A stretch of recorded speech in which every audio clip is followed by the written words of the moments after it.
Yo, what's good, man? In the house today, we got your boy, Urban Innovator, man. Yeah. Shout out to Urban, man. Urban was one of the first people we talked to, man, when we freaking started getting this idea rolling out for DìmeTv. We was on Nitty got him on the line, right? Yeah, we got him on the line. And, how did we link up with him? Basically, my cousin Poochie, Julio. Shout out Poochie. You already know. Man. Thanks for hooking us up with him, man. He basically put me on. He seen the vision that I was trying to create with you, and he was like, Urban is a perfect fit. He's already on the move. He's doing his numbers, and he could definitely give you some games, some insight, and drop some gems. Man. And since we linked, it's been dope. You feel me? Urban Innovator is, I think, I'm not sure if this is a slogan. We'll let him clear that up. But he was telling us he's unapologetically urban, man. That's where we come from. We should put that. We're $1 trillion industry. You hear that? So, yo, we putting that to the forefront today, man. Urban, welcome to the show, B. Thank you very much, my brother. Yo, man, what's up, man? Good to see you, man. It's really good to be on, too, man. I've actually, to be real with you, I've never been in the hot seat on somebody else's show. So that's an interesting one for me, but I'm excited. I'm excited to see where we can take this. Definitely, man. So, talk to us, man. Urban Innovator, what does that mean, man? Talk to us. All right, so with Urban Innovator, my thought process with that was, like, I started researching, like, urban areas in history, and what I discovered was that, you know, there is a connotation with urban in the contemporary world that urban means like hood and ghetto and shit like that, right? But like if you zoom out and you look at it from like a historical standpoint, right, and you look at great thinkers and shit like that, like for example, like ancient Greece, Socrates, that was an urban city, right? You know what I'm saying? So like in many ways, Socrates is urban culture. There you go. There you go. That's the first time I hear that, and I like that. We stamping that. That's what I'm saying. Like, you know, Socrates is like urban culture, and he was one of the greatest minds in, you know, in the ancient world. You know what I'm saying? But why can't we take ownership of that? Why can't we do that? You know what I'm saying? Why it gotta be like street shit and bad shit? Why can't we take ownership of fucking one of the most inspirational minds ever born? Yeah, nice, man. Yo, Urban, why were you searching up Urban though? Like, so you say you come from an urban background. That's what let's get into that, man. Where you from, man? I'm from Hudson County, New Jersey. Damn, man. Shout out to Hudson County, man. Yeah. You know, the choppers all day, man. Hustling County. Hustling County. There's a lot of choppers out there, man. Yo, shout out to all the artists in Hustling County too, man. I respect all of you guys, and I see you guys all working really hard, man. That's what's up, man. Shout out to everybody out there, man. But yeah, so honestly, the story with actually how I came up with it, the original name for the brand was the alx.O adapter, right? And what I did with that was me trying to like create a brand where like I combined everything I knew how to do under one umbrella, right? My brother actually came up with that name, the alx.O adapter, and I was moving with that for a little bit, and I loved it a lot, you know what I'm saying? Because it was everything I wanted, but what I realized was I was making a great mistake, and that great mistake was the whole brand was about me. You know what I'm saying? It was about me, but I'm trying to help others. So then it was like, I need a different name that is in a position of serving, right? And so it was like, I had to ask myself, who am I, right? And I feel in my heart that I am an innovator. Yes. So then I'm an innovator that came from urban culture. So then it's right there, it's like, I'm an urban innovator. Yo, that's dope, man. You know what I'm saying? So I was like, so I was thinking about like, what is an urban innovator, right? And an urban innovator is a lot of things, man. But for the most part, an urban innovator is a person that can adapt. An urban innovator is a person that doesn't give up.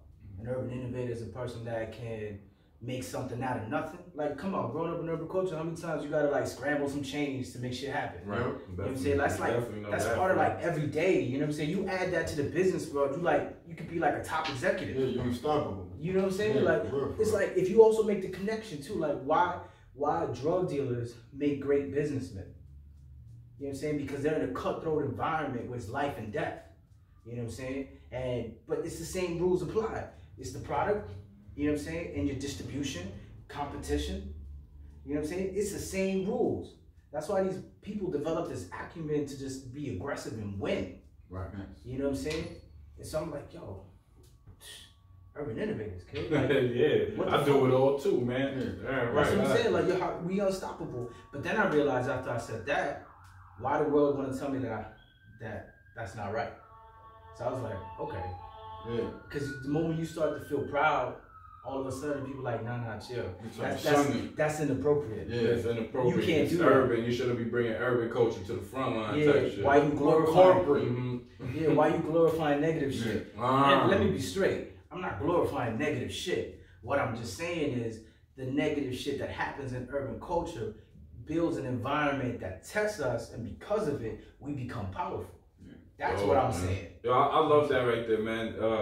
When your name popped up that we got a call with some guy named Urban Innovator, I was shook, man. Let me tell you why.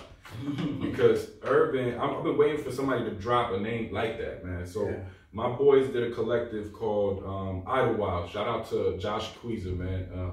They had me write a post, and I was basically there. And this is what I basically self-labeled it: Urban Connection. I'm the urban connection in the crew. Yeah. It's a bunch of kids from the city and from Connecticut and stand-up people, but they had no urban connection, but they live urban lifestyle. So I was like, yo, y'all need some kind of footing, you know what I'm saying? But more than that, like some real like different views, something that I could really bring to the table.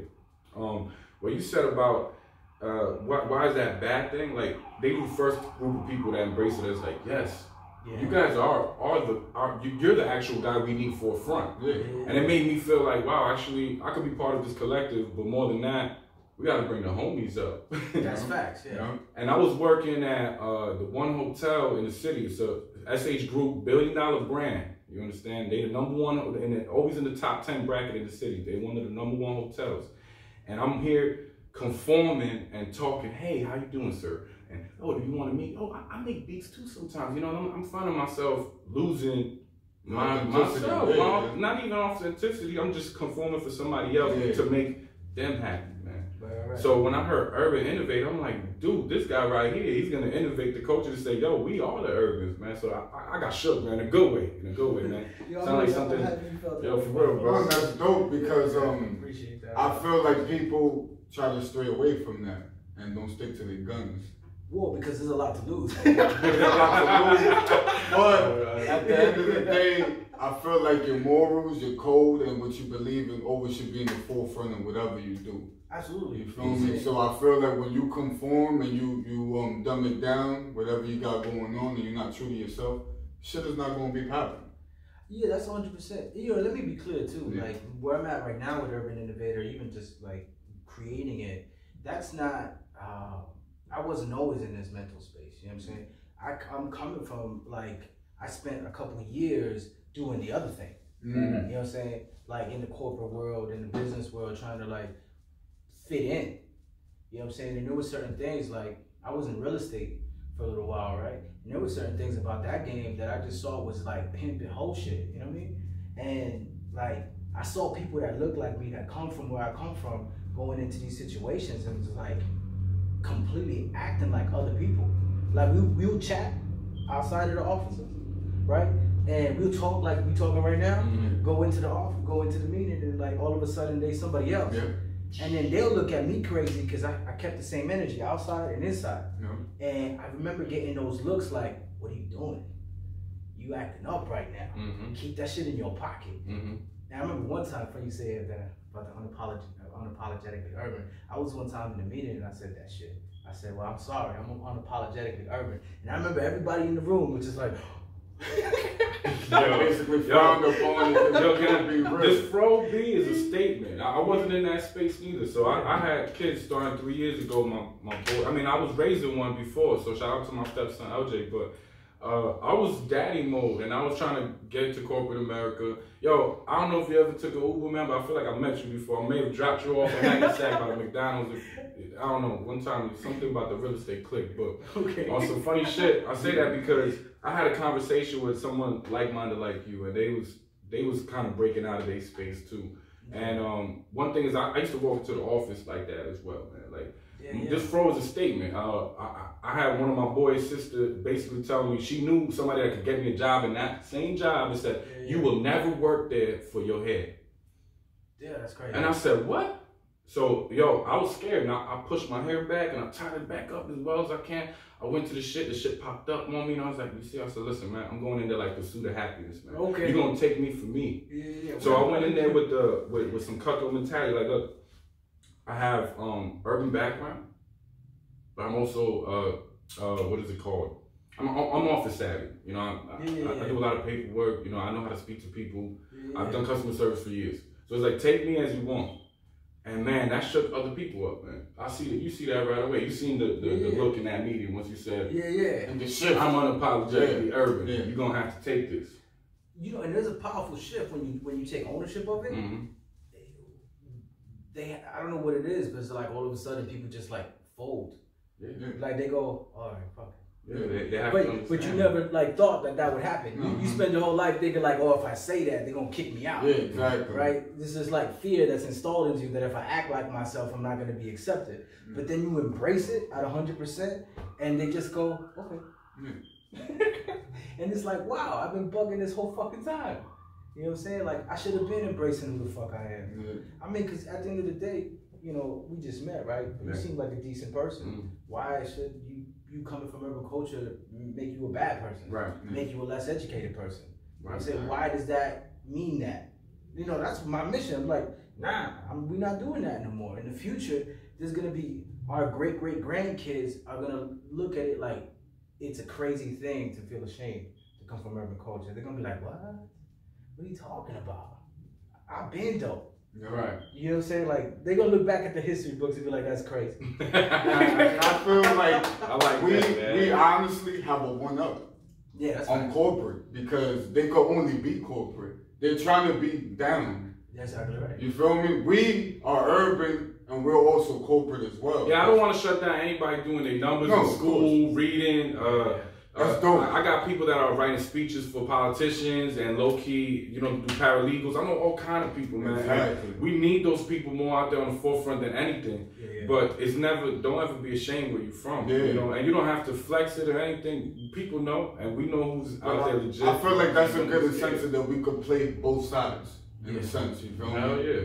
And we don't have to front. Yeah, that's right. You know, we don't have to front. Like we're both urban and business minded and intellectual and the whole nine. You feel me? And honestly, we're bigger influence as far as urban. Like we move the world. Yeah, we move the entire fucking world. That's absolutely moving the world, urban. You got a lot going on, man. When we first linked in, I seen networking. You trying to get correct? You said you did real estate. You know what I'm saying? So yo, talk to us, man. How you wrap? I know you alx.O adaptive turned into the urban. We want to know what was in that adaptive collection. And well, see, give you a little bit of my background. Growing up, I worked with my dad. My dad, I come from a family of entrepreneurs. Nice. Like my mom been in real estate for about like 30 years now. Shout out to mom boots. My dad, he owned a couple of nightclubs when I was young. Nice, you know what I'm saying? So like, they owned the body shop. And when I was a teenager, just go to show you, I was such a knucklehead in high school. Like I fucked up, you know what I'm saying? I was I don't know if in your high school they had this, but in mine they had where if you failed one class, you stayed back. Oh yeah, yeah. Pass out. I was a freshman, sophomore, senior, junior. Yeah, shit, man. I had like classes and all shit. Yeah, at my time, I was in middle school and they cut that off under George Bush when George Bush came into office. It was no kid get left behind. Yeah, they had that. Because I was going to school with kids that was 5 years older than me. Yeah. In middle school, and they was like, nah, this gotta stop. So, but you know what's crazy with that? The middle school was connected to that. What's crazy with that though, that No Child Left Behind, when they cut that off, I feel like that was bad for urban culture. Oh hell yeah! Because like I got friends that like never, like to this day I got a friend. Well, I'm not gonna call him friend because we haven't seen him in like fucking 20 years. But this motherfucker never graduated 8th grade because of that. Wow. I mean, don't get me wrong. I'm not gonna take away his own responsibility for that. But like everyone else that was fucking up went into that STEP program and they fast tracked to high school and they got high school diplomas. Right. You know what I'm saying? That was one way to get in. And when they took that out, I felt like a lot of people lost out on that, man. Yeah, set people back. Yeah, set people back hard. Definitely. But so, what I'm saying, like, come from a family of entrepreneurs and shit. So, like, my dad was really big on, like, ownership, like, and hustling. He's one of my first mentors.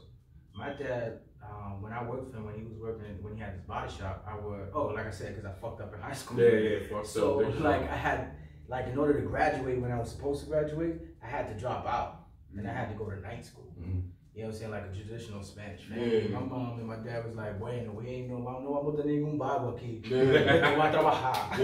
Work or finish school or something. So he took me to work with him at the body shop, right? And I ended up learning so much, and I ended up running the body shop when I was like 17 years old. So like I got like real hands-on experience in running an office and like coordinating with people. And so when my dad sold that, he ventured off into different businesses. I became like his right-hand person. Like I would be the driver. And so one of the things my dad did, which I thought was super crucial, man, like to who I became, was he would tell me to like drive, listen to the conversations in the car, and don't say shit, right? And so I would hear him having all the business conversations, and we would drive, and then just the conversations in general, right? And then afterwards, when we was just me and him driving back, he'd be like, let's talk about it. And we would dissect the whole shit. And so like, he gave me like my first like taste of like what it was to analyze a business conversation and see what each individual was looking to gain, you know, because, you know, business is cutthroat, you know what I'm saying? You want to do good business, but there are rules to the game, you know what I'm saying? Like no self-respecting business person is going to negotiate against themselves. Like you got to understand that, you know what I'm saying? So like, if somebody played you, you got to understand, they didn't play you, you played yourself. You know what I'm saying? If you let them take something from you, that's exactly what that is. You let them take it.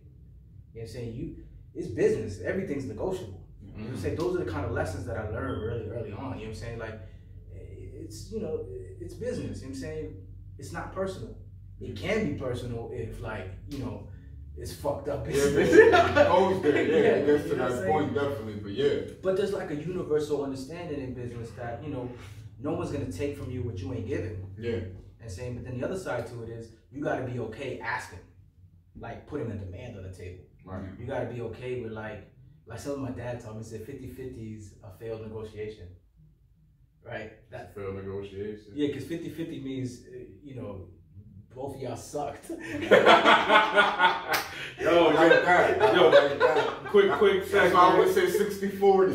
60-40. Yo, shout out to your pops, man. He sound like a stand-up dude, man.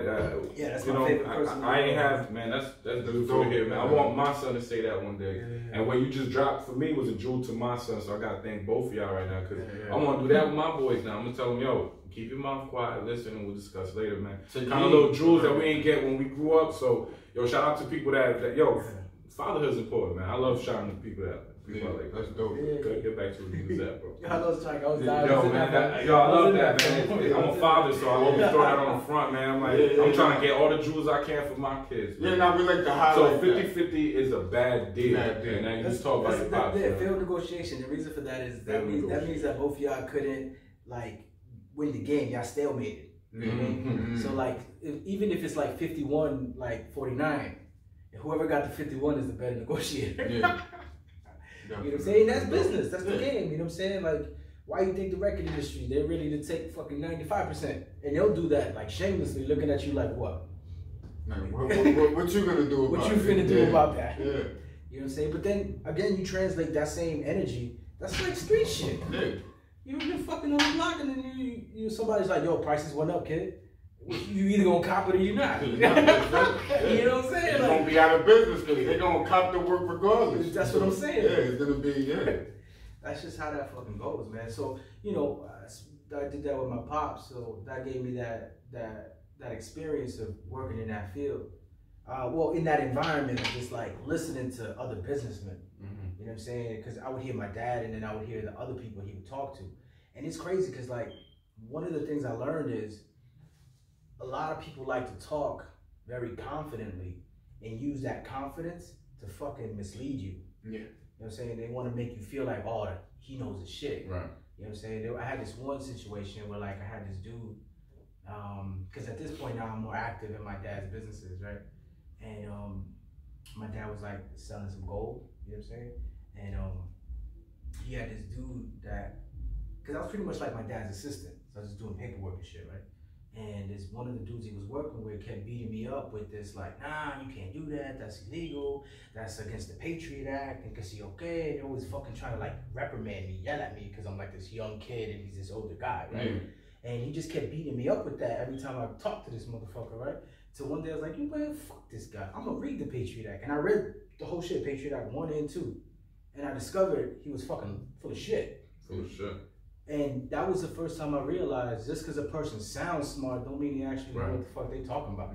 It taught me like, any situation you walk into, you gotta be prepared to do your own homework. You know what I'm saying? Because if you could do your own homework, then no one could tell you shit. And that's power. Because people like to influence you with their energy and their words, but words are like, I read this book called The 4 Agreements by Miguel Reese. What's his name?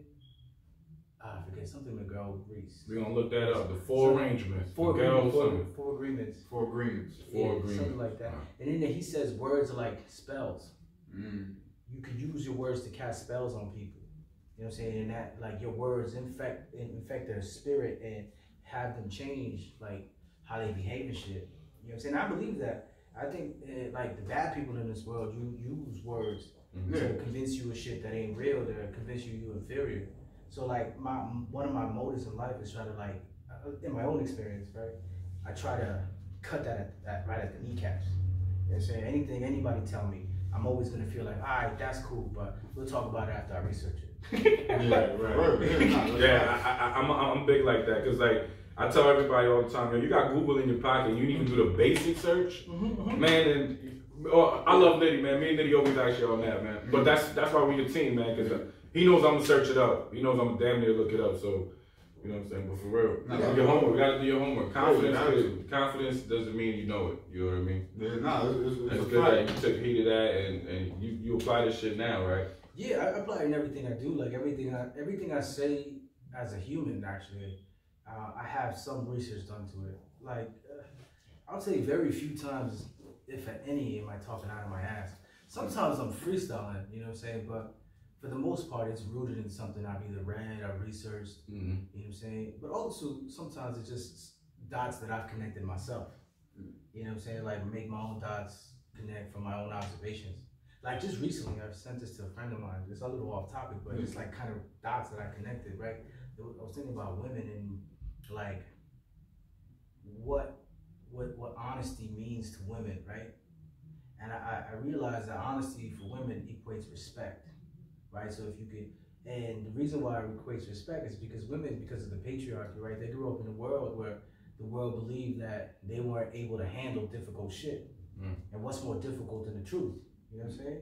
So when you give a woman the truth, she equates that as respect.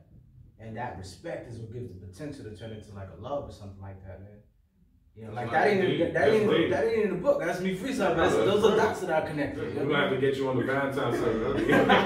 You feel me? Really? That's a real gem dropper right there, because it's a fact. At the end of the day, they want honesty, but it's like the truth hurts sometimes. Well, the truth always hurts, man. But I think for the most part, yo, real talk, I lived a weird life. Nigga, I drove past for a little bit, right? And one time I picked up this hooker. It's true shit. I picked up this hooker. We got along. We built good rapport. We was chatting, and she dropped a gem on me once, and I never forgot it. She said, "If I'm fucking with a dude, and he got a wife, he better just tell me. Let me make the decision. Don't hide it from me. Let me make the choice." Because if I'm okay with it, then we go keep fucking. If not, then we not. Basically. And yo, that stayed with me. I was just like, word, just be real. Yeah. Be real. Keep it 100, let her make the choice. Don't make the choice for her. Exactly. But I also think, I think that expands, like. But then also that man is not being honest in his own. Well, his own thing. He had his own thing. That's a double, that's a double thing, yeah. That's his own personal situation away from that, yeah. But I'd even make the argument though that I think that applies to all people, right? Like me personally, I'd rather the brutal truth than a beautiful lie. Yeah. Because at least I know where I stand. You know what I'm saying? Like, give me the real. I don't need it to be perfect. I don't need it to be beautiful. You know what I'm saying? I accept that life can be shitty sometimes. Yeah. You know what I'm saying? It's actually where I'm at right now. I'm actually living, I started this thing called 2020 like my last. Yeah. It's how I'm living like 2020, like I'm gonna die in 2021, and just making these small choices to be brave and shit, like, say what I gotta say, do the things that I wanna do. I want you to elaborate on that a little bit. Yeah, the 2020 like my last, man, that stems from a lot of different reading I did over the past 10 years and shit, and it's basically like the embrace of death is the embrace of life.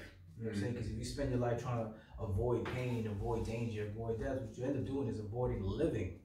You know what I'm saying? Because you're running away from something that's inevitable. You're spending so much time on the inevitable instead of focusing on the things that are, you know, fleeting. Like moments are fleeting. You know what I'm saying? Like, how many times you wanted to do something but you didn't do it because you were scared? So you don't even know what that moment could have been like. You was just scared, so you didn't do it.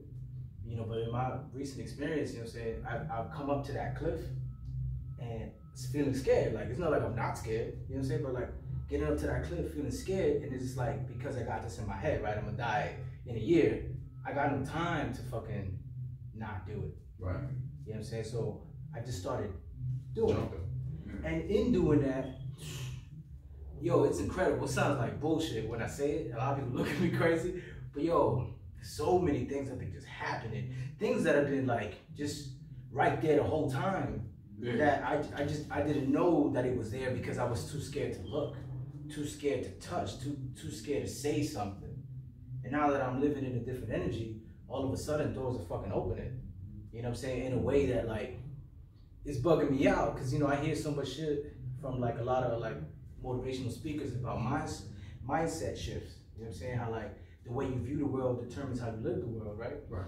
And you know, I'm starting to experience that shit. Like, you change it into a more braver standpoint, a more optimistic standpoint, and all of a sudden it's like the world gives you exactly what you're looking for. Yeah, you walking like Mel Gibson and Braveheart with the blue fucking thing on your face. You're like, yeah, this is my fucking world. It actually helps you manifest it. Yeah, everything starts morphing into the way you've seen it.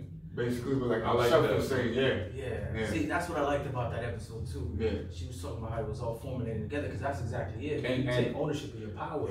She said she wrote something down physically, and she didn't even know it was manifesting until 7 years later. 7, 12 years later. You know what I'm saying? So, yeah, I like that. Anybody that was like growing up in middle school, high school, we was big on like watching The Secret. Anybody seen Zeitgeist? All those good things. There's a lot of bad and a lot of good in those things, but the good that you could get out of it, if you could watch anything, get anything good out of it, is that like you gotta make shit manifest on your own. I like that you say you put in that bravery. That shit inspired me. You saw I commented on your IG post. I didn't even want to watch it. I'm gonna be very honest. I'm one of those quick viewers. I do not want to watch the video. And I sat and I watched that whole shit, B. Like I watched from the beginning to the end. I even tried to drop a comment that you knew that I watched it to the end. Like I was like, oh, you dropped this jewel at the end. Let me try to go off of that. But the importance was that because I'm very dismissive. So I was like, man, I'm just gonna hear the first minute and see what he's talking about. But nah, man, that shit spoke to me. Like I've been holding myself back. You know, I found myself the fear of heights. You know, I started conquering my fear of heights one time by a small little fucking 4-foot diving pool. You know what I mean? And it's a 4-foot fucking diving pool. But once you get up there on the spring, it feels a little different. That should be like 20 feet. It feels like 20 feet. So I'm exaggerating to people. I went on this 10-foot joint and it's not even as big as me. So I'm cracking up now. I'm like, I was scared of this. But the moment I conquered that shit, I see somebody else do it. Like, shout out to Jarvis Pops, man. Jason. This motherfucker did a front flip. He's big as me. He's my size. Probably 50 pounds heavier on the wide set, and he did a front flip like a Superman. And I was like, look at this guy lives a life that, man, we have never been in the same, you know, like eye to eye with shit, but I'm impressed of his bravery. I'm impressed that he gets to do everything he wants and enjoys, you know. So that bravery, you need that, and thank you for sparking that shit. Yeah, and I feel like you be instilling that a lot. Yeah, and your posts and everything you do is everything is motivational. What is it? 2020 like my last. Like my last. 2020 like my last hashtag, man. Yeah, shout out to Urban Innovator, man. You need some cool ass jewels, man. He also got his show going, man. So please tune into that, man. Yeah, I want you to elaborate more on like what you have going and what you got planned going on for the future. All right, so like with the future Urban Innovator. Yes. So Urban Innovator in itself started. Actually, let me rephrase that. It still is, but in the beginning when I put it together and I got the name together, my biggest focus was creating educational products, like teaching people how to use social media, teaching people how to sell stuff online. Like I saw you guys got the spreadshirt thing. I'm actually gonna talk to you guys after the show how to help you guys do that better. You know what I'm saying? Because I've used Spreadshirt before. And I know what they do, but there's better ways of doing it. You know what I'm saying? That can help you facilitate more growth. Nice. You know what I'm saying? So I was like, you know, I was trying to create products like that and stuff like that. But what ended up happening was it was because, you know, like the whole premise of Urban Innovator is a little controversial. Like, so me starting that and then people like, oh, now you want to teach me? You know, so the initial reaction was like, fuck you. It's like, who are you? Now you want to teach us? So that was the original reaction. So I was like, I need something else. So I remembered that shout out to Sai and Kumba. They were in Battle of the Garden. Yeah, I did a hip hop panel with them a couple years back, and on the hip hop panel was this artist Kibo Hidi from the 7 Tribes, right? And after we did the panel, we went back to his studio, and Sai and Kumba were interviewing him, right? And I got a chance to sit down and listen in and hear this guy talk, and this is maybe like 5-6 years ago, right? And I just heard him talk, and this guy's like, he's gonna change the world, man. He got like this energy. I ended up interviewing him on the podcast, but that was the first time I got to hear him really talk, and like he just blew me away in a way that I couldn't help but join into the conversation. So me and him started talking, and you know what I'm saying, and we had a good rapport. And then he said to me, he was like, yo, I think you should do interviews. You know what I'm saying? He was like, I think you should do a podcast, or you should do something because you ask good questions. And at that point, I had never thought of that shit. You know what I'm saying? I had never thought about that. You know what I'm saying? But then I had played with the idea, and it was originally going to be like a YouTube shit, but it didn't play out. It didn't happen. But I had the idea. I knew Verbatim like 6 years ago. Right. I had the name. I knew what I wanted to do as far as a concept. Okay. I didn't develop a format or anything yet. So then years later, now I'm Urban Innovator, and people are like, fuck you, who are you to teach me? I'm like, I need another way that I can get my message out that isn't asking somebody to buy something from me. Like, how can I just give them value and let them feel out what I'm about before I start the commerce side of things. Right. And so I was talking with my creative partner, Pierre, and we were just brainstorming ideas, and he was like, yo, why don't you just do a podcast, bro? And I was like, yo, I should just fucking do a podcast. And then I told him, yo, I came up with this idea like 5 years ago. And he was like, yo, do that. It all came. He was like, do that. And I was like, all right, fuck it, I'm gonna do that. And so that's where the podcast came out, you know what I'm saying? Which actually then expanded because it's almost like it's crazy, you know, when you start a brand, like I like to, brand building is a passion of mine, right? So I brainstormed everything before I even started, even when I did the shift to Urban Innovator, right? Like I knew what it was gonna be. And the brand itself is a multi-service multimedia company. Multi-service multimedia company, Urban Innovator.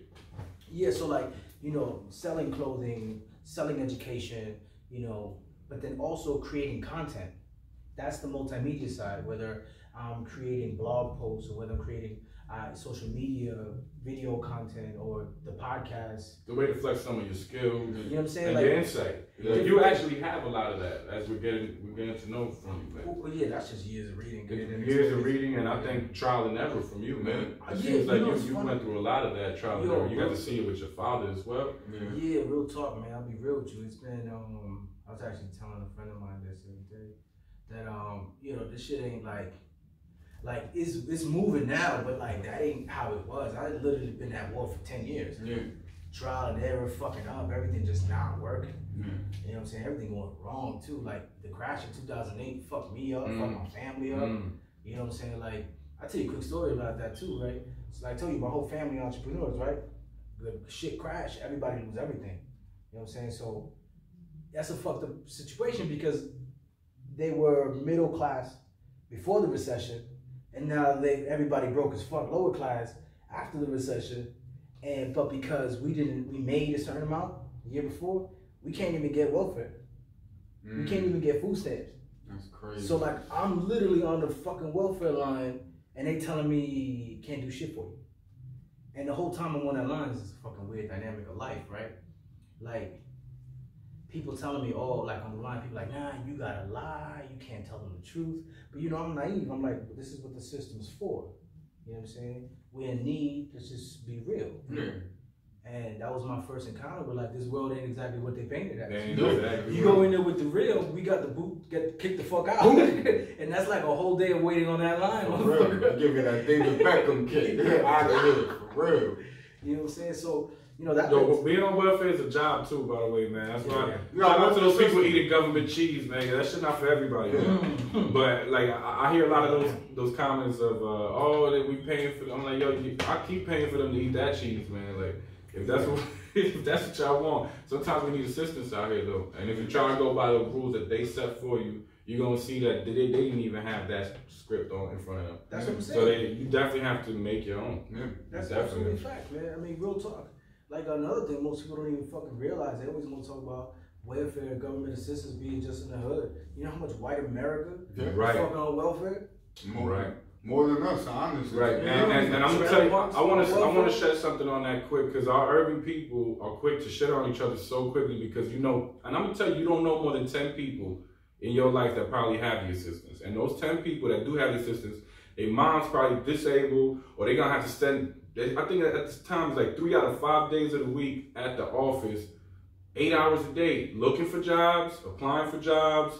Just for those $200 a week of government cheese, you can't even get nothing past Post cereal. You know what I mean? It's real scrapes. It's real fucked up. And I feel like our people gotta stop shitting on each other, man. Some people are obviously milking the system. Yeah, some people over here spending their money differently. But that's what people like Urban, people as ourselves, we're here to inform y'all, man. Like, there's other ways to go about this. You could definitely try to rise up of your situation. I just don't like that shitting on each other shit, man. Yeah, we shit on each other so much more than seeing what the real picture is, B.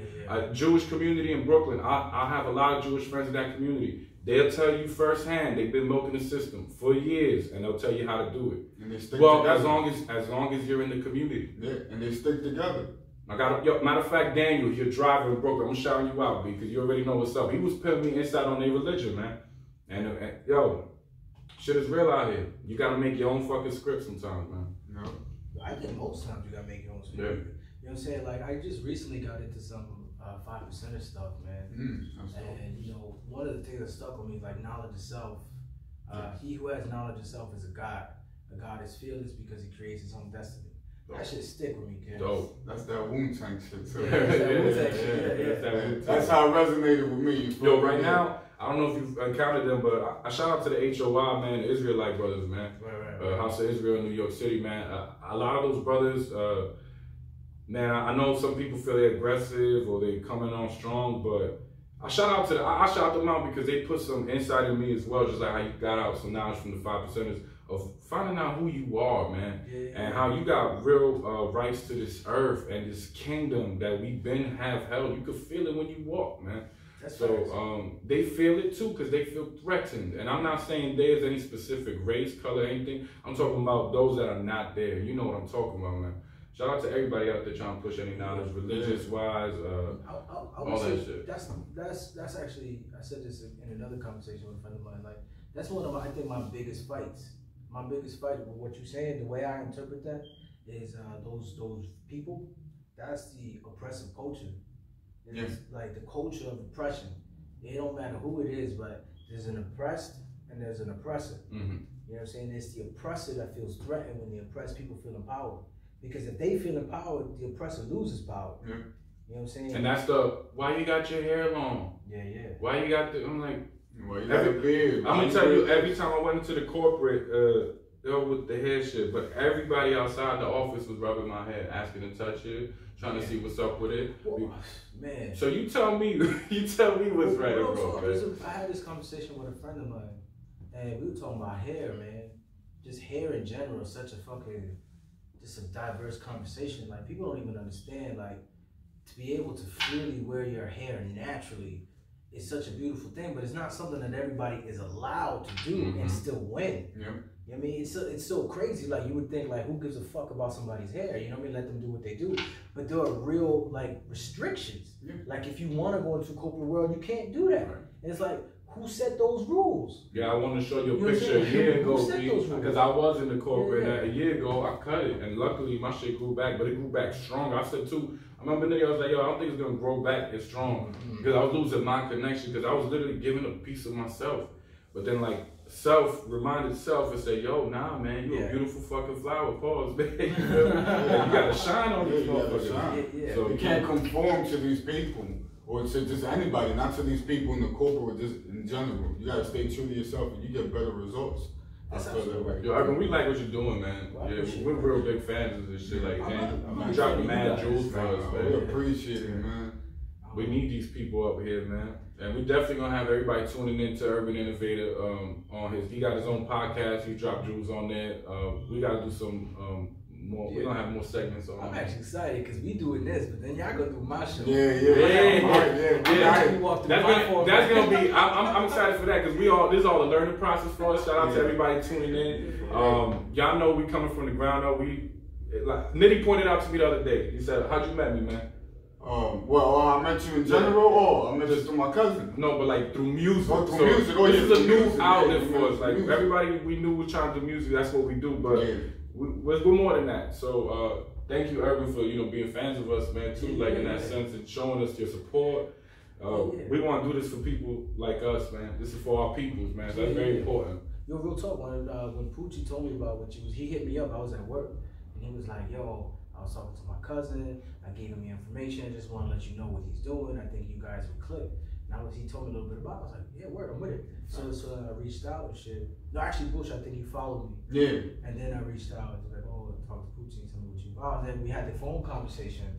And yo, I got it. Like, as soon as you was talking, I was like, I know what y'all guys are doing. I'm with it. No, it was dope because it was so organic and raw, and I just, the chemistry was there, and it wasn't even. And I think you're gonna be able to bring us out. Yeah, the chemistry was there. Yeah, because as soon as we spoke, I already knew, like, yo, this is a real ass dude. He's doing real things that we actually want to do, and he's already on the forefront.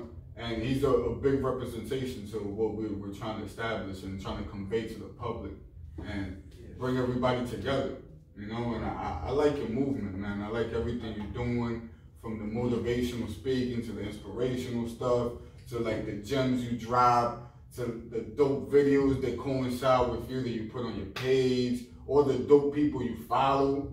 And mention. We big on that. We like to see who you follow, who you watch. Because it represents you, who you follow, So basically tells me like, nah, he's about it. Every time I follow some new dope shit and I see like Urban Innovator, I'm like, oh, this guy gotta be dropping jewels. So for real.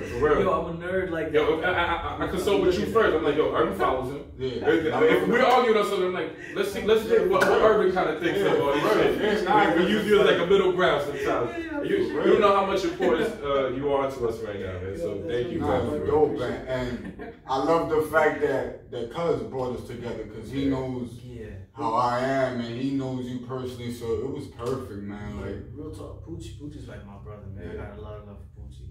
And and also I trust his opinion. So when he was like, yo, you guys would click, like I knew that was gonna be something.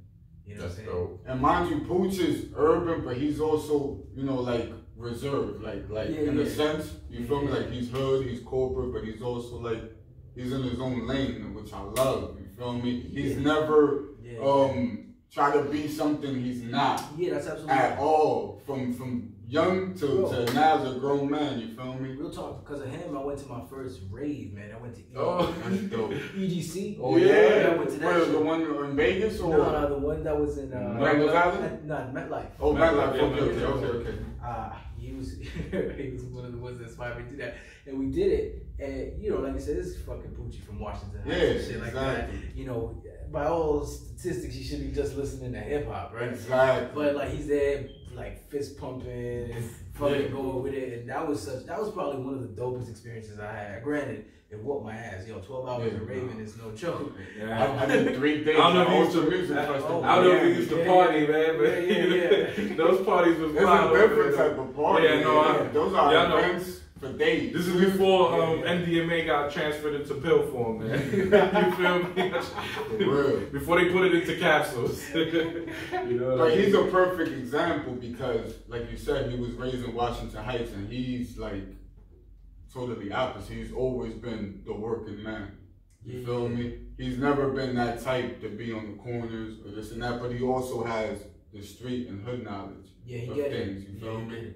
But I think like, cause you can't escape it. If you grew up in it, if you grew up in it, like you can't escape it. This thing is just unavoidable. Like one of the things I say, like I hate it when it's just such a controversial conversation. I think when people try to judge like drug offenders and drug dealers and shit like that. It puts me in a weird place because I grew up around drug dealers that were good people. Right. You know what I'm saying? Like I can't look at like this person as like a bad person because he sold some weed or sold some coke or some shit. Like I just look at he's hustling. You know what I'm saying? Like, but that's kind of like a position you get forced to live in when you grow up in urban culture. Like there's this shit that you see. You're not thinking about it no other kind of way. Granted, you ain't always trying to chill with that motherfucker. Yeah, of course. You know what I'm saying? But you ain't looking at him like he's a dirty person, he's a bad person. No, and as long as he has a purpose and it's not like, oh, it's a stunt. You feel me? Like you're grinding for your family. I think put food on your table. I think all three of us got to see that transfer of people doing things to stunt. Like a lot of clout chase, especially because of these cameras that we got and access.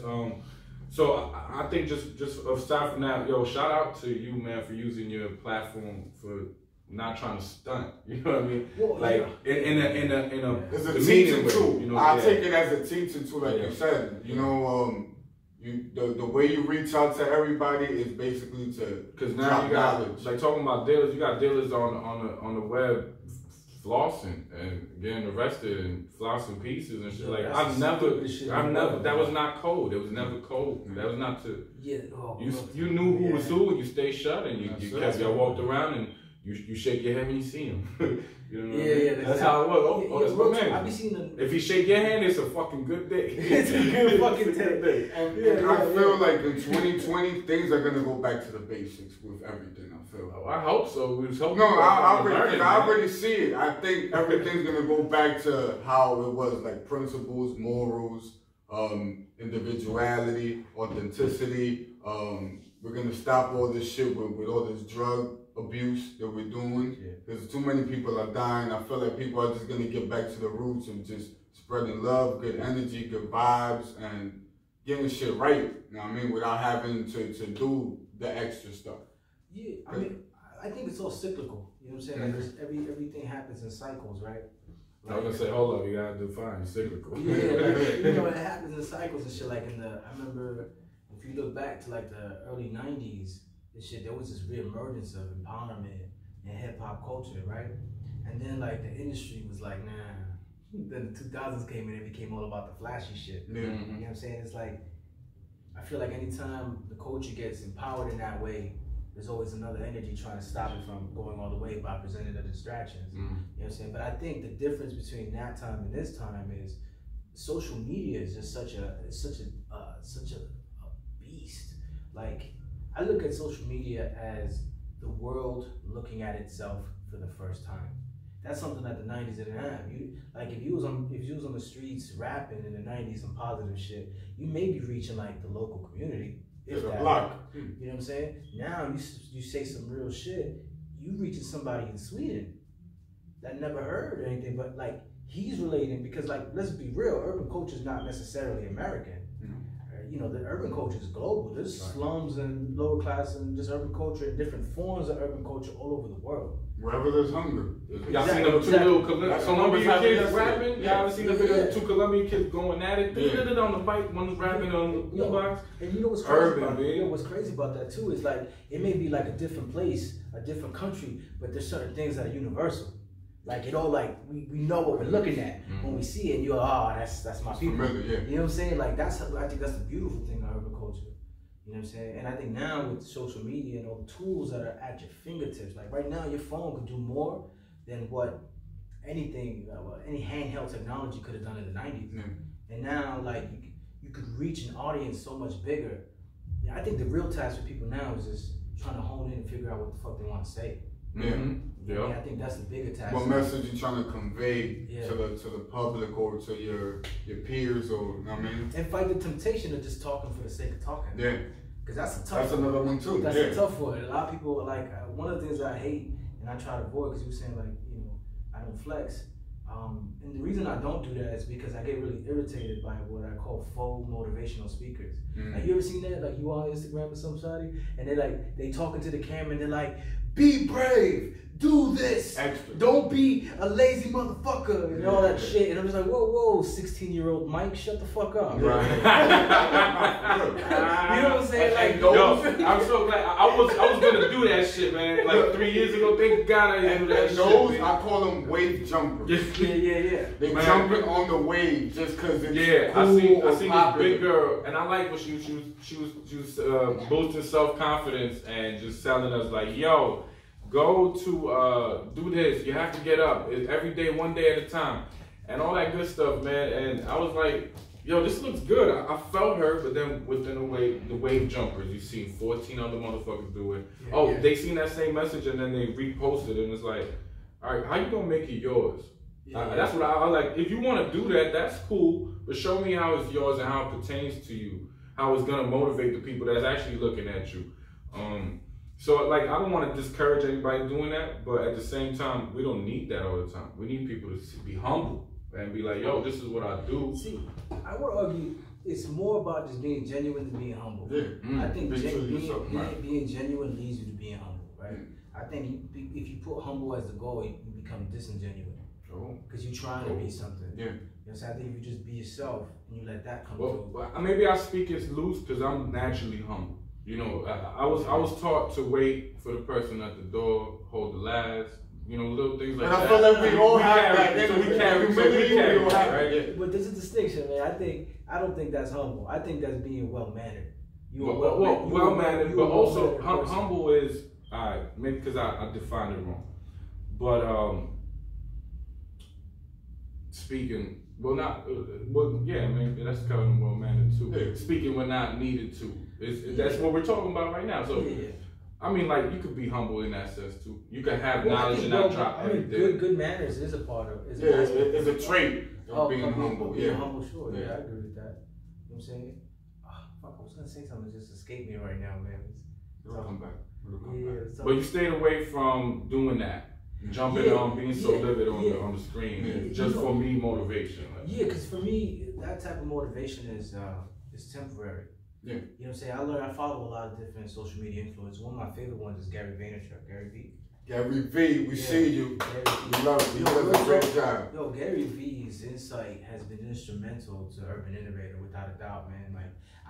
It's crazy. I put like 5% of his advice into execution, and just domino effects of like results in an incredible way. You know what I'm saying? He's definitely dope. But one of his core premises is be real, be genuine, and don't be afraid to showcase your failures. Right. Because I think that's the problem with the faux entrepreneurs and the faux motivational speakers. They only want to talk from a position of winning. Yeah. They don't ever want to share the low moments. You know what I'm saying? They want to project this image that they never lose, and that's just not real. You know what I'm saying? I think when you project all of it, you let the people decide whether they like you as a human versus if they like you because of what the fuck you're saying. You know what I'm saying? And then I think when they like you as a human, that's a real conversion. You know what I'm saying? Now, you made a connection. So, if you're walking down the street and you run into somebody, you can have a real conversation. You're not in there fucking trying to uphold this image you created on social media.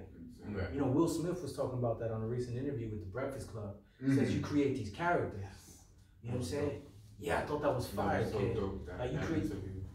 You create these characters of who you think you ought to be, and because those characters have given you some kind of wins, you get trapped into behaving that way. Into that persona. You know what I'm saying? And like he said, man, the most liberating thing you can do is just drop that shit. You know what I'm saying? So I'm alx.O, but alx.O for me is whoever I am at the moment. You know what I'm saying? So it'll never be me trying to be something that I'm not, or me trying to be some fucking world healer. You're trying to fit in. Yeah. You know what I'm saying? I'm okay. Most people actually kind of find me a little standoffish sometimes because I'm okay not doing what everybody else is doing. Right. You know what I'm saying? Like, I've been in situations where people would be like, matter of fact, Poochie used to grab on me with this, right? We'd be at the bar, everybody get drinks, and I'm like, can I get an iced tea? That's me. That's fact. That's a drink. You're like, yo, real talk. Just like, I'm okay with just doing my own shit. You know what I'm saying? I don't got no qualms. I don't feel no kind of way. And I feel like that's why, maybe that's one of the reasons why I resonate with people.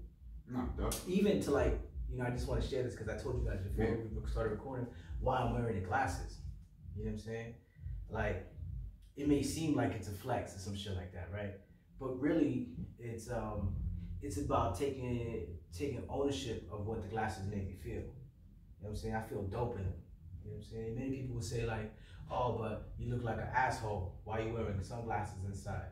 I said, I'm an asshole because I'm wearing sunglasses? I'm wearing it because they make me feel dope. What does it matter to you? Word. Why me wearing? I should stop wearing my glasses that make me feel dope because you feel uncomfortable.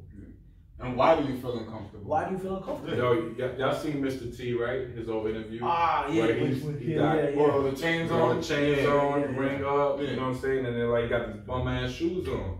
He said, so every time I look down, I remember, yo, where I come from. Yeah, where I come from, it ain't all that. It ain't not all that. Ain't on glitz and glamour. You know, and it keeps him where he needs to be. That's funny. That's dope. That's funny you say that. At my job, you feel comfortable in it. At my job for a long time, I had this fucking old ass tie that was all tattered and shit, right? And I just kept wearing it, and I was inspired by that Mr. T shit because that was my uniform tie. Right when I first started, I've been with the company for like 5 years and shit, and I still wore it, even though it was all fucked up, and I knew it was fucked up, and people would look at it like, oh, that's a fucked up tie, you need a new tie. They'll probably judge you off of that. Yeah, but I was just like, fuck it, I know what this is. You know, I know what I did, I know where I'm coming from, and I started from the bottom, and I moved up in the company. You know what I'm saying? This is just a testament that I'm here, like, just like the tie, I'm still here. Right. You ain't killing me. Nope. You ain't no stopping matter me. what. No matter what I wear, I'm still gonna represent and be true to myself and convey what I have to talk about. No, nothing's gonna define me. Not a hat, no glasses, no clothes, no shoes, no jewelry, none of that. And just really just doing the things that make you feel good. You know what I'm saying? Because I feel like a lot of times people don't do the things that make them feel good because it makes other people uncomfortable. Yes. Word. You know what I'm saying? Like even with the glasses, like, and this is me again in 2020, like my last me, like really diving into this energy and the whole glasses thing. That was a conversation I had with my brother. Shout out to Fisticuffs. You know what I'm saying? Fisticuffs, I like that. What do you call it? We were just having that conversation about the glasses, like why it bothered people so much. But yo, it bothers people, bro. It does. Yo, it fucking bothers people, and I'm just like, people think you're like a celebrity or you're like entitled. Yo, I'm gonna tell you, I loved it because I was like, maybe this motherfucker high as fuck. And also, like, this motherfucker lit, boy. I feel like, hey, lights be bright as fuck. When we go to Chuck's house, people that got glasses, they fucked up from the night before. You feel me? So that's actually it's all your experience and how you see it. Because I know a lot of those people that's judging, they woke up with those same glasses and probably sat there like an asshole somewhere, and they know it. That's probably what they that's true. Moment of self-reflection in themselves. Also, too, I would argue they want to wear the glasses, but they're too afraid to. Too afraid to. Mm-hmm. They want to wear it because they feel dope with it too, but they don't want that attention. Exactly right. You know, I'm always like, I don't give a fuck about the attention. I'm wearing it because I feel dope. No. And shit, like why you comb your hair when you get up? Like why you get dressed? Why you put on nice clothes? Because you like how you feel. Exactly. Glasses is clothing, man. Like you like how you feel. Why you wear a watch? You know what I'm saying? Because you feel good when you wear it. You know what I'm saying? It got nothing to do with nobody else, but yet people want to make it about them. Mm-hmm. And if you allow yourself to be taken by that, it starts with just glasses, but then it ends with why you ain't pursuing your dreams. Yeah. You know what I'm saying? There you You know what I'm saying? Like you're not pursuing your dreams because somebody else feels like you gonna fuck up and it's not gonna work and it's gonna fuck up the financial situation of the family in some instances.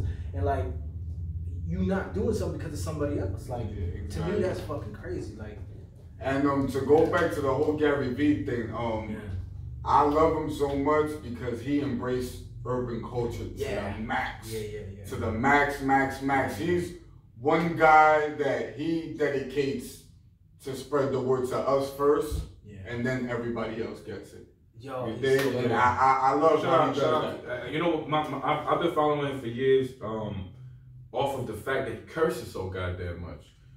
That's my shit. I curse everywhere I go. And I teach, we're so well mannered in our house. My kids say thank you after everything. My mother taught us like I was telling y'all, I was trying to associate humble and well-mannered. Now I understand the distinguished difference, but to see the difference, you could be well-mannered makes you humble, but at the same time you can be humble and not be well-mannered. Right. All right, so I think that's a good point to point out. But yeah, Gary V, that's his name. Yeah, Gary V. Yeah. He curses like a fucking sailor, man. Yeah, and anywhere he's at a TED talk, anywhere he's cursing his mouth up, but he's dropping jewels, and that's the overall point that I like. It's like he's really giving us something. Who cares if he said 2 F bombs? Like, listen to what he's really saying. Listen to what he's really doing and trying to get to our people, man. Like, that's what's important. Not how he dressed, the look, not no glasses. Not my man's like to shine, so not Nitty and his gear, you feel me? It's what you bring to the table. And I like what he does to our young black Hispanic men in the industry. Right. Like everybody in the industry fucks with him. Like hip hop heads, everybody. Because he gives you the guide to success and to build your brand and to not get fooled and to stash your bread and do like you could stunt, you could do this, but also think about that rainy day, think about this. And he gives you the step by step of the demise, the uprise and everything. And I just love what he does and what he tries to convey to us as urban people. So what he pushed to urban and what urban's pushing to us, man, is all circulating and it's obviously doing something for us because we here in this moment right now, you know. I'd like to make a note, like for me, a big moment for me following Gary V was when Nipsey Hussle died. Like, cause like real talk, if you was following me and during that time, you know I took that shit hard. Nipsey was definitely one of my inspirations, my big inspirations, kid. Cause of him, I read one of the books that changed my life. Cause Nipsey talked about it in an interview. They say when he got passed away and how he died, that shit, like I remember when that happened, I was at work and my coworker told me about that shit, and like. It felt like a family member died, some shit. You know what I'm saying? Like, it hit me so hard. And then, like, I got home and my brother was there. He's like, yo, what's wrong? And I was like, I can't talk. And, yo, I just broke down crying. You know what I'm saying? Like, that shit hit me so hard. That was like, for me, that was like, I saw this documentary on James Baldwin. You know what I'm saying? And in it, he talks about, they talk about, like, the moment when James Baldwin got the phone call that Martin Luther King got assassinated. And, you know, he talked about what he felt when that happened. I felt that when Nipsey passed. Like, when I found out, I was like, damn, that was one of the ones. You know? You know, he was doing something that was going to change everything. And especially for the culture, you know what I'm saying? Like, those who were following knew, and those who found out after he died were surprised. But one of the coolest things with Gary V was I could see that he was suffering that shit too. And because he was friends with Nipsey. And that to me it cemented it like, yo, this guy's he really does ride with urban culture. And he suffered it just like we did. And he goes against the grain with the corporate. That's what I love. He's like at the forefront with us. And that Nipsey shit was important, man. Rest in peace, Nipsey, man. Shout out to his family. What he was doing was important.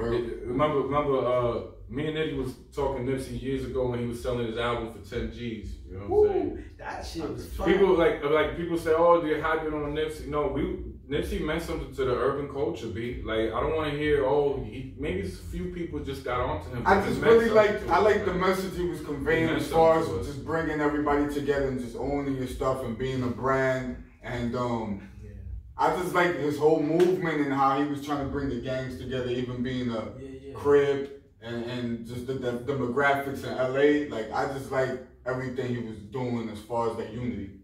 He was all about unity in everything. Music, fashion, his kids, you know what I mean? His baby mom's kids, you dig? Like he showed Wayne's kids love, you dig? And it was dope. I grew up with gang culture, so I'm gonna be very upfront with that. And to see him be respected for years by the other gang members. In different cities. That's some of the shit. And when he got popped by one of his own, it shows you like the hate is real out there. So it's a tearjerker, B. Like you can't talk Nipsey without like freezing for a bit because you know what was happening. You know what another moment that I felt in hip hop culture where I really got hit? When Chink's drugs got hit. Oh yeah, we went through that too. I suffered that one too, because then his album dropped, right? And tell me if he had lived That would have been. That would have been the album. No, he was right there. He was about to win. He was gonna surpass French. He was gonna do. He was gonna be. He was gonna surpass French. He was the big. I went to Florida. They knew him out there. Like, nah, Chinks was the man, but his thing was a little different than Nipsey. Yeah, it was. I don't think it was like man. Just well, I'm gonna say that he's from Queens, and my Queens has felt that shit. But I was like, the movement of what Nipsey was doing compared to like what Chinks was doing. Well, yeah, I'll take it was for some reason that Nipsey hit much harder. I didn't expect that shit at all. Yeah, Chinks was in the hood. Yeah, he was still in the hood, active. But real talk, the way I think why I felt some way about that is because that's an old story. You know what I'm saying? It's somebody coming up from urban culture trying to make it and getting eaten up by the same culture that raised them. There's the same never-ending story of having trying to rise up and you get the crab in the barrel. So we gotta do. We're gonna wrap this up soon, man, because it's been an hour and change, and the video uploads is crazy. But I do want to say on that. With Chinks and all that, the same story happening with our people, you know, like they get up into the game, they try to do something, they die. We have to have a hip hop segment because also at the same time, a lot of people keep themselves involved in shit that they really don't need no business to. I'm not talking on Chinks, we know a few instances like Max B or whatever it is. So I would like to bring light to this shit. We gotta have some kind of hip hop talks, man. You obviously know your shit, Nitty know his shit, I know my shit. My boy Vion's in the industry. Let's do something together, man. Yeah, I think that'd be dope, man. I love talking shop about hip hop. Yo, we always that's our life. You know what I mean? Yeah, it's an obsession of mine. Like I love that's why I think Drink Champs is such a good show. Drink Champs. You get to learn so much like matter champs of behind the scenes. I think it's got to the point. It's like if you're not a Drink Champs viewer, we probably not friends today. Yeah, we probably not friends. We don't even watch the same shit. It's crazy too because my boy is trying to come up with something similar in that I'll tell you off camera about it. You know what I mean? But yeah, where can we find you at? On Instagram at Urban Innovator. Yeah, for right now, that's where I'm at. You could also visit the website at urbaninnovator.net. I got merch there. You can find me on Spotify, Apple Podcasts, Google Podcasts with the Verbatim with alx.O podcast. Verbatim with alx.O. I got some new stuff coming too with 2020, man. I'm building up. I'm setting up a YouTube channel. Where I want to create a whole bunch of new content. Like my whole thought process right now is I want to treat social media like a network TV channel. Right. You know what I'm saying? Like I want to create like regular release dates, and I want to fill up the 7 days. Just with new content. One of the new things I'm working on right now, I'm in development. Actually, this is a great opportunity for me to talk about it. If there's any poets that want some light, I'm developing this new form of content for the story posts that I'm calling slam stories. Where like what I do is I take your poems and I turn them into like a cue card format, and I display the emotion using emojis, and it's straight for the story post. Then at the end of it, like I tag you in it so you get the credit for it, and they can track back to you. And yeah, I'm gonna create like a regular programming for that, where like it releases on a story post on one day, and then on the regular post on another day. So very nice, man. That's dope. Yo, I'm gonna need the sign up list, man. Yeah. I like doing all that stuff, right? I know people that we do. I started off as a poet. They used to call me Young Pac on some funny shit. I know that was Jim's shit, but they used to call me Young Pac. I did the first thing I ever wrote was a poem on Hurricane Katrina. It was like, I know Hurricane Katrina was a disaster. The only thing was worse was bound down to a guy America called a master. And that's how it started. It got published in the New York Circulatory my freshman year. So because of that, I met mad dope poets.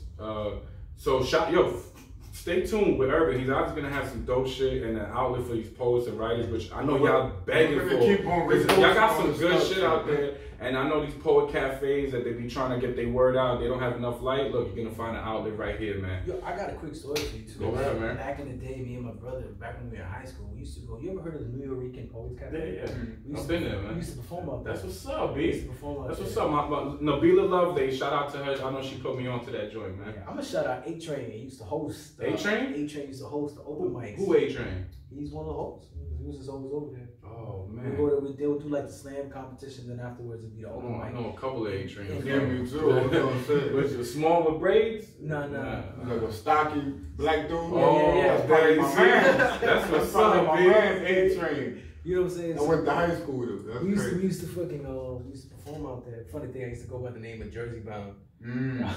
Because because you got to put your stage name, Mm-hmm. and like I didn't know that. So when I put the sign up list, I was like, when I put my name, I was like, fuck it, I'm from Jersey bound. Jersey bound. I remember I used to go up there and I used to do that, and that was always a good time being around those poets. And my brother's a really dope poet.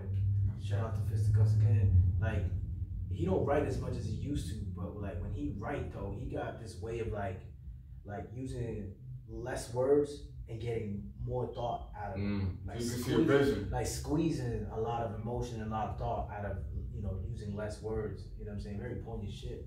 He's like one of my favorite poets, actually. That's what's up, man. Yeah, I like that. Yeah, he's one of my favorite. Yeah, so that's why the Slam Stories thing was something I wanted to do, because I realized that the story posts on IG, I think, is an underutilized medium.